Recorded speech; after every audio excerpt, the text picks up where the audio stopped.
आज दिवसभरातल्या 3 महत्त्वाच्या बातम्या आपण बघणार आहोत. त्याच्यातली पहिली बातमी आहे निवडणुकांसंदर्भातली. आपण जर बघितलं तर भाजप आणि शिवसेना यांच्यामध्ये अनेक दिवसांपासून राजकारण सुरू आहे फोडाफोडीचं. शिंदेचे काही पदाधिकारी आणि काही महत्त्वाच्या नेत्यांना भाजपनी त्यांच्याकडे घेतलेला आहे. अगदी महानगरपालिकेच्या निवडणुका काही दिवसातच लागणार आहेत असं म्हटलं जातंय. निवडणूक आयोग त्याच्यासाठी तयारी सुद्धा करतंय. त्यांची बैठक जी आहे ती सुद्धा आहे 4 तारखेला. मात्र याच्या आधीच भाजपनं युती धर्म तोडत एका प्रकारे आमचे नेते त्यांच्याकडे घेतलेले आहेत असं म्हणत शिंदेचे जे आमदार आहेत राजेश मोरे, जे कल्याण ग्रामीणचे आमदार आहेत, त्यांनी त्यांची नाराजी जी आहे ती व्यक्त केलेली आहे.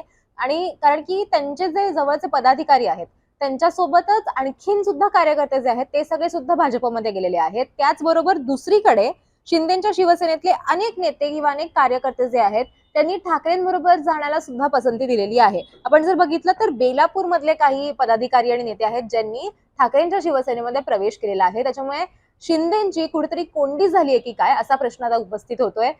युती धर्म तोडल्याबद्दल राजेश मोरे यांनी त्यांची नाराजी जी आहे ती सुद्धा व्यक्त केलेली होती. आजची दुसरी महत्वाची बातमी आहे ती आहे की महाराष्ट्राचं हिवाळी अधिवेशन जे आहे ते आता सुरू होणार आहे. 8 ते 14 तारखेपर्यंत हे अधिवेशन पार पडणार आहे.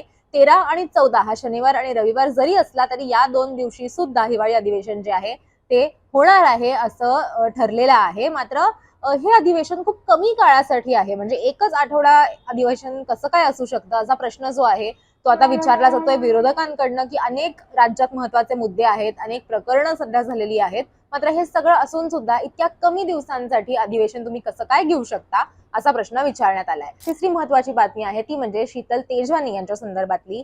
पार्थ पवार यांनी जो जमिनीचं जे प्रकरण होतं पुण्यातलं, अमेरिया कंपनीने जमीन विकत घेतलेली होती त्याच्यामध्ये ती जमीन त्यांना मिळण्यामध्ये शीतल तेजवानी यांचा खूप मोठा हात होता असं म्हटलं जातंय. आणि आता शीतल तेजवानी यांनाच पोलिसांकडनं, पुणे पोलिसांकडनं अटक करण्यात आलेली आहे. शीतल तेजवानींनी जमीन विकण्यामध्ये मदत केलेली होती असं म्हटलं जात होतं. त्यांची चौकशी जी आहे ती सुद्धा झालेली होती याच्या आधी. आणि आता त्यांना पुणे पोलिसांकडनं अटक करण्यात आलेली आहे आणि त्यांना कोर्टात हजर केलं जाणार आहे उद्या. मात्र या सगळ्यामध्ये पार्थ पवार यांना आता क्लीन चिट देण्यात आलेली आहे का असा प्रश्न जो आहे तो सुद्धा उपस्थित केला जातोय.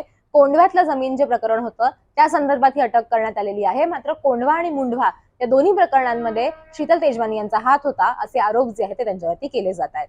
या होत्या आज दिवसभरातल्या 3 महत्वाच्या बातम्या.